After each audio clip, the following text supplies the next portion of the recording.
Back on. Stand back on.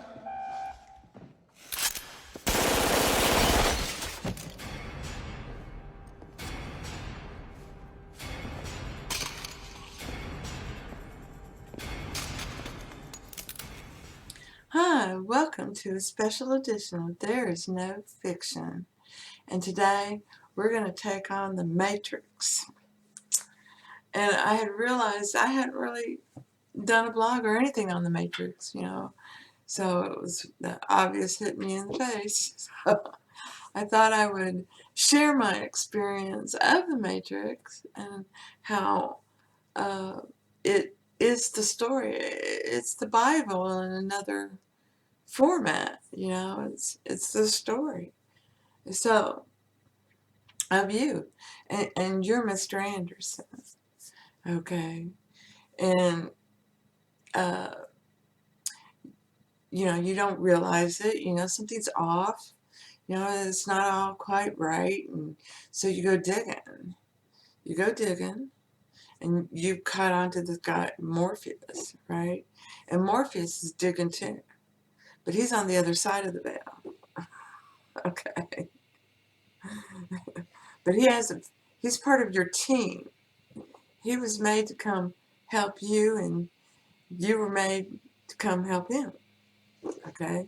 We're a team.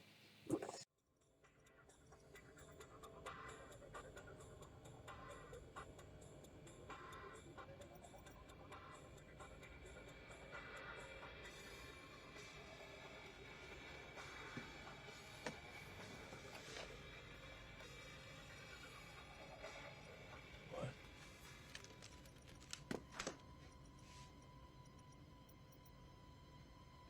What the hell?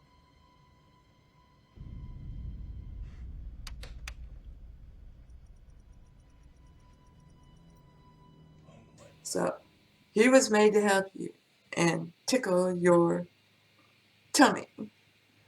Okay? So this team has been, hey, what do you think? And it's Morpheus and his team, right? That's how it's in this story of the Matrix. But this is you. Okay? You're Mr. Anderson. And you're working your 9 to 5 or whatever it is, and doing the best you can with what you have now. And you know some things, so, you sell it on the side. Cash only, please. You know. Should we take him with us? Definitely. I can't. I have work tomorrow. Come on. It'll be fun. I promise.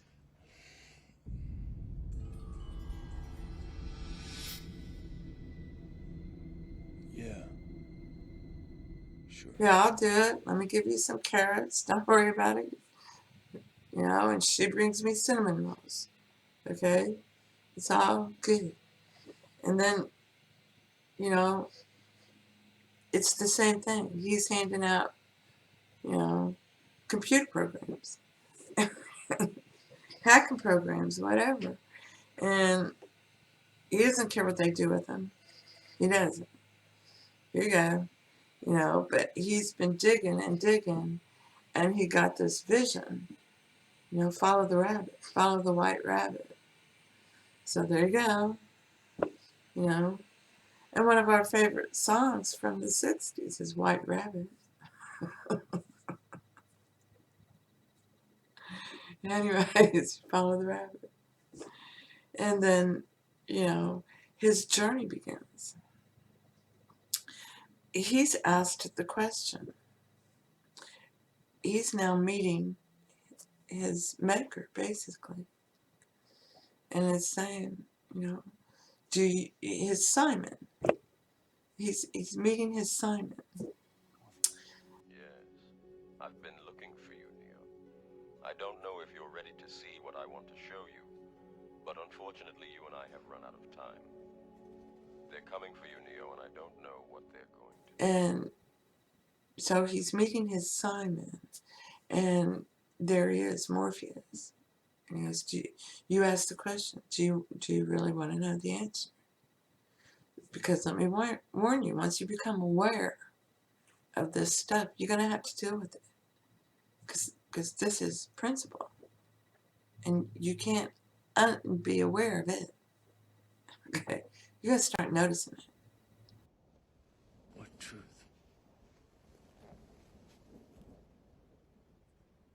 That you are a slave, Neo. Like everyone else, you were born into bondage. Born into a prison that you cannot smell or taste or touch. A prison for your mind. All right? You're going to be thinking about it. So make a decision. Which pill are you going to take? Take this one, you can just stay here. Walk away.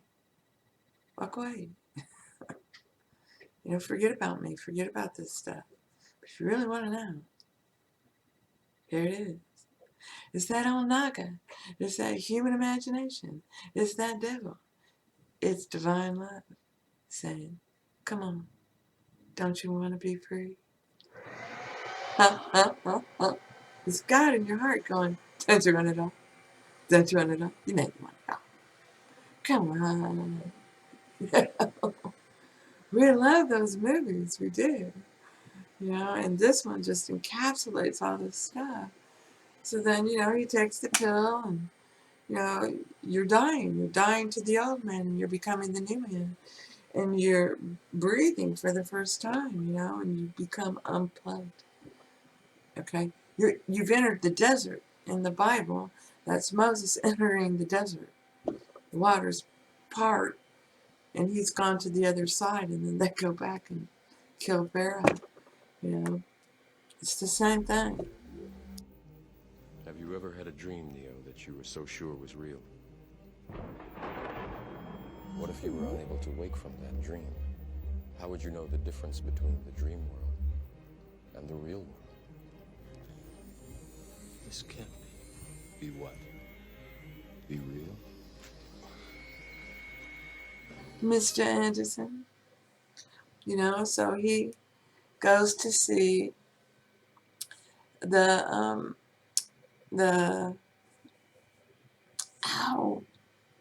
seer. And she's baking the cookies, And that's, like me. Somebody's already walked the road, was sent down to help people, And she says, well, of course not, honey. You know it if you were Neo. If you were the one. As long as you don't know it, you're not the one. This took this load off his mind because he perceived it as, oh good, I'm not the one that they are all expecting me to be. Took the load off, right? But at the same time, it meant as soon as you know it, you'll be the one. And that little seed gets put in there, and poof, they're all gone. And so then they have more battles to fight because he's fighting authority. He's fighting authority. This is the last battle. He can get anything he wants, food, clothes, whatever. He has the love of his life. He loves her to bits. But he wants to be free. He wants to be free with her. Okay? And he wants to take his team with him because they're magnificent. Look at what they've been going through. Come on. Come on, team. Let's go get him. Let's end these bad thoughts and beliefs forever. So then that final battle happens and Mr. Anderson becomes Neo. And he knows he's Neo. And he goes inside Smith and blows him into little photons. Right. But he's not gone. The belief of good and bad is still there. So it keeps repeating. And this is when we get into the Matrix 2 and the Matrix 3, which led us to the architect. And that's divine love. Okay? And that's this story. And the story is just fall in love with yourself, with your imagination, you know, and have a good time. Do whatever you want to do. Be brave. But that's not how you're going to get rid of those monsters. You came back from death, Neo, from love, her love, your love. And when you came up from that kiss, you were no longer Mr. Anderson. You had died. And the old man was dead. And then you came up and you didn't respond anymore. You know? And so it's about the end of the knee-jerking response and the fighting, you know, and how we settle into and start noticing how this just keeps repeating itself. Then you get to the architect. It's time to pull the plug. The story's over. You know, he's been telling the story because y'all wrote it already.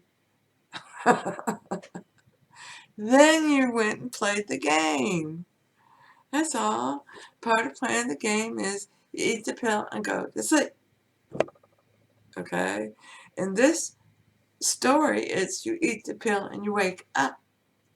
It's backward land. Okay?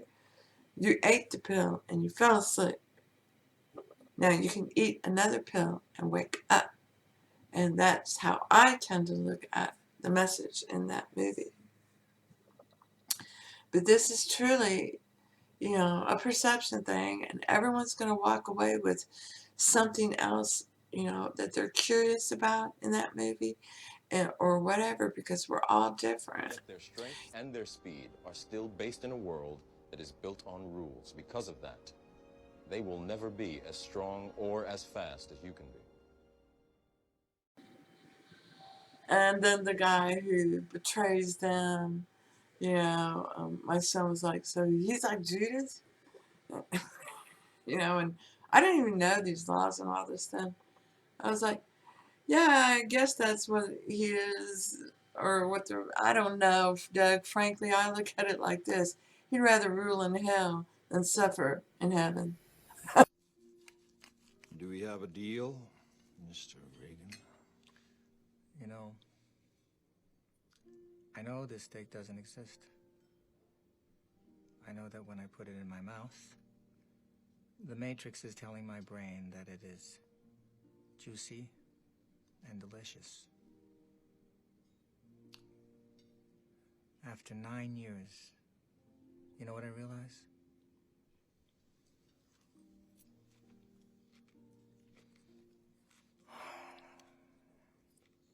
Ignorance is bliss. He doesn't realize there's no suffering in heaven. He just didn't finish. And Doug was like, oh, okay. It's comfy and cozy back there. Yeah, look at him. He's eating a great steak. You know, screw this eating whatever it was. You know, I want to eat a steak. I don't care if it's not real. Put me back to sleep. You know, some people, you know, end up doing that. That's that pillar of salt. That's Lot's wife. That's what I mean. You're not, it's nothing new. It's all in the Bible. Okay, you can, all of them, you can see it. It's a pattern.